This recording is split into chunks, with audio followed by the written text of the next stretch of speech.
पटनी ते नवी मुंबई विमानतळ उन्नत मार्ग 26 किलोमीटरचा हा 6 लेनचा कॉरिडॉर ठाण्यातील दिघा येथील पटनी चौक ते नवी मुंबई आंतरराष्ट्रीय विमानतळापर्यंत पोहोचवणार। यामध्ये ठाणे बेलापूर रोडच्या समांतर जाणारा 17 किलोमीटरचा पट्टा आहे, तर पाम बीच रोड पासून थेट विमानतळ टर्मिनल पर्यंत 9 किलोमीटरचा डबल डेकर रस्ता आहे।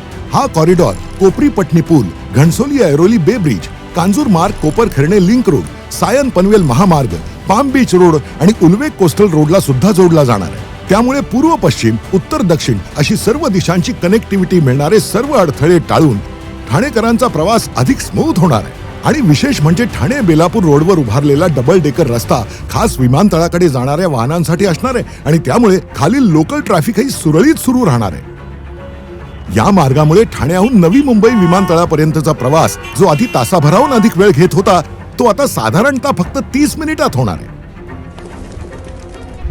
जगणं झालंय छान, कारण धनुष्यबाण